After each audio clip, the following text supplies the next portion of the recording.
Let's start today's topic, sample method. And in sample method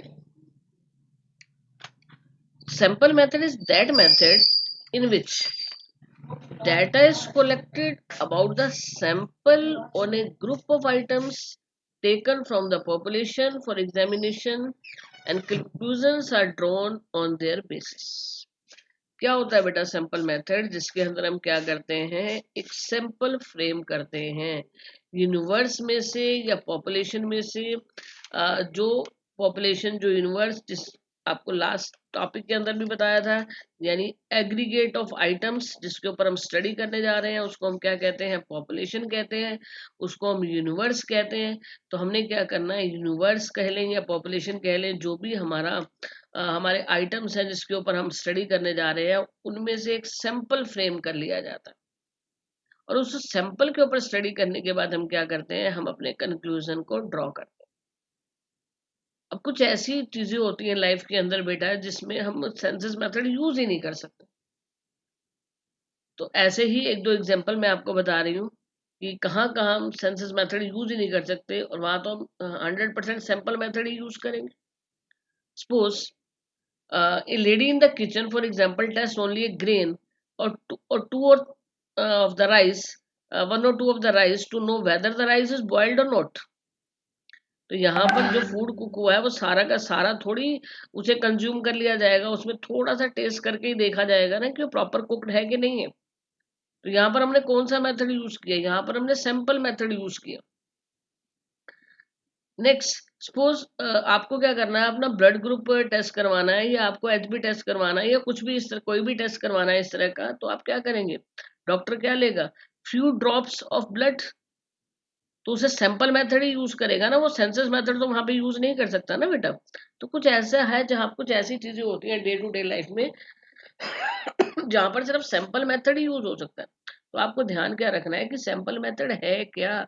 sample method एक छोटा group frame कर लेते हैं, एक बड़े ग्रुप में से जब एक छोटा ग्रुप फ्रेम कर लिया जाता है और उसके ऊपर स्टडी किया जाता है और उसके बाद क्या रिजल्ट निकाला जाता है, तो वो है हमारा सैंपल मेथड। यानी यूनिवर्स में से कह लेंगे या पॉपुलेशन में से हमने क्या कर लिया, एक छोटा ग्रुप फ्रेम कर लिया। Suppose you want to study 2000 persons of a college, but आपने क्या किया, उन 2000 सभी के ऊपर स्टडी ना करके आपने उसमें से 200 पर्सन्स का एक ग्रुप फ्रेम कर लिया और आपने उसके ऊपर स्टडी किया। That is known as the sample method.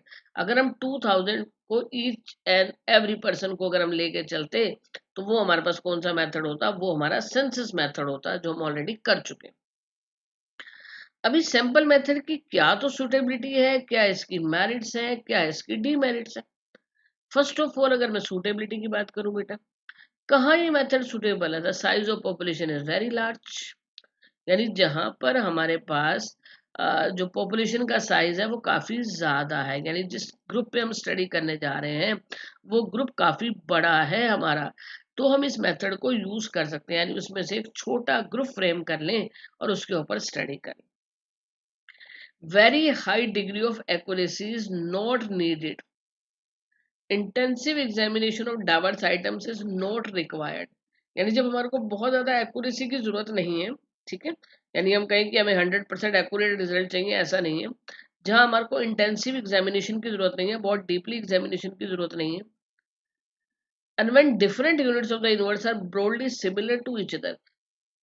और जब ग्रुप के अंदर, जिस ग्रुप को हम स्टडी करने जा रहे हैं, उसके अंदर ज्यादातर यूनिट्स क्या है, वो सिमिलर है, यानी एक दूसरे को अच्छे से रिप्रेजेंट कर सकती हैं, तब हम इस मेथड को यूज करेंगे। यानी ना तो जब हमें ज्यादा डिग्री ऑफ एक्यूरेसी रिक्वायर्ड है, ना हमें इंटेंसिव एग्जामिनेशन की जरूरत है, और हमारी जो यूनिट्स हैं यूनिवर्स के अंदर मोस्टली जो है वो क्या है, वो सिमिलर यूनिट्स हैं, तो हम इस मेथड को यूज कर सकते हैं। तो ये थी इस मेथड की सूटेबिलिटी। नेक्स्ट इसके अंदर हमारे पास आता है मेरिट्स। इस मेथड की क्या मेरिट है, जो हम सैंपल मेथड यूज कर रहे हैं, जिसमें हमने क्या किया, यूनिवर्स में से एक छोटा ग्रुप फ्रेम किया और उसके ऊपर हम स्टडी करने जा रहे हैं, तो उसकी क्या मेरिट्स रहती हैं। सबसे पहले इकोनॉमिकल। सैंपल मेथड आपको पता है कि आपने एक छोटे ग्रुप के ऊपर स्टडी करना है, each and every person of universe के ऊपर स्टडी नहीं करना आपने। तो sample method of investigation is economical. Because only some units of the population are studied. आप क्या कर रहे हैं, कुछ यूनिट्स को स्टडी कर रहे हैं सभी को स्टडी नहीं कर रहे हैं, तो ये आपके लिए क्या रहेगा, इकोनॉमिकल रहेगा, यानी एक्सपेंडिचर आपका क्या होगा, कम होगा। नेक्स्ट आता है बेटा टाइम सेविंग। अब ये टाइम सेविंग क्या है भाई, सिंपल सी बात है, जब आप थोड़े लोगों के ऊपर स्टडी करने जा रहे हैं तो आपका टाइम भी कम लगेगा, आपके एफर्ट्स भी कम लगेंगे आपको मैन पावर भी क्या चाहिए, कम चाहिए, तो इकोनॉमिकल भी हो गया, टाइम सेविंग भी हो गया। ठीक है ना बेटा, मैन पावर भी कम रिक्वायर्ड है। उसके साथ साथ हम कहें identification of error, sample method में एरर को आइडेंटिफाई करना भी इजी हो जाता है सपोज आप 2000 पर्सन के ऊपर स्टडी कर रहे थे और आपसे कुछ मिस्टेक हो गई, तो उस एरर को स्टडी करने, उस एरर को आइडेंटिफाई करने के लिए आपको सारे 2000 को दोबारा से स्टडी करना पड़ेगा। लेकिन अगर आप एक सैंपल के ऊपर स्टडी कर रहे हैं, आपने 2000 में से 200 के ऊपर स्टडी कर रहे हैं या 100 के ऊपर स्टडी कर रहे हैं, एरर हो जाती है, तो फिर उन 100 लोगों में से एरर को आइडेंटिफाई करना ज्यादा इजी होता है। यानी दोबारा से 2000 के ऊपर स्टडी करें या फिर हम दोबारा से उन 100 के ऊपर स्टडी करें, सिंपल सी बात है कि आइडेंटिफिकेशन ऑफ एरर किस केस में इजीली होगा, sample method. Large investigation, sample method is more feasible in a situation of large investigation। यानी अगर हम बात करें कि लार्ज इन्वेस्टिगेशन है, यानी जो हमारे ग्रुप का साइज है वो काफी बड़ा है, तो ऐसे केस में सिंपल मेथड ही क्या होता है, मोर फिजिबल होता है। सेंसस मेथड जो है वो अनअफोर्डेबल हो जाएगा, यानी इतनी ज्यादा कॉस्ट आ जाती है जिसे अफोर्ड करना पॉसिबल नहीं होता। Administrative convince, there is an administrative convenience in handling a limited number of items। आप एक बड़े ग्रुप के ऊपर स्टडी कर रहे हैं, सभी को स्टडी कर रहे हैं, तो आपके लिए उनको हैंडल करना, मैनेजमेंट करनी भी मुश्किल हो जाएगी, यानी मैनेज करना भी मुश्किल हो जाएगा। लेकिन अगर आप उसी में से एक छोटा सैंपल फ्रेम करके कर रहे हैं तो आपके लिए मैनेज करना क्या होगा, आसान होगा। जैसा हमने एग्जांपल लिया कि suppose you are studying 2000 students of a college, और आप उन सभी के ऊपर स्टडी कर रहे हैं, ईच एंड एवरी पर्सन को आप स्टडी कर रहे हैं, तो 2000 लोगों को मैनेज करना भी आपके लिए बहुत मुश्किल टास्क हो जाएगा। जबकि आप उसमें से 100% 200% का सैंपल फ्रेम करके उसको स्टडी कर रहे हैं, तो आपको एडमिनिस्ट्रेशन के अंदर भी क्या होगा, इजी हो जाएगा। यानी मोर capable and efficient investigators can be appointed. अगर हम ये कहें कि हमें सेंसस मेथड जो करना है, तो हमें बहुत ज़्यादा एफिशिएंट इन्वेस्टिगेटर्स की जरूरत पड़ेगी, जिसके ऊपर फिर हमारा एक्सपेंडिचर भी ज्यादा होगा।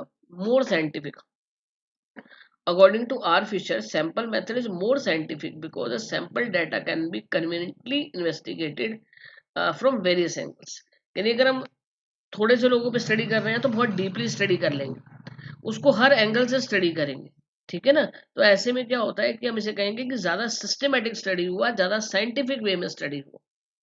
तो ये सारी थी इस मेथड की मेरिट्स, कि हम ये कहें कि हमारे लिए स्टडी करना इजी हो जाता है उसके साथ साथ लेस टाइम कंज्यूमिंग होता है, लेस एफर्ट्स रिक्वायर्ड है, less money man power required है।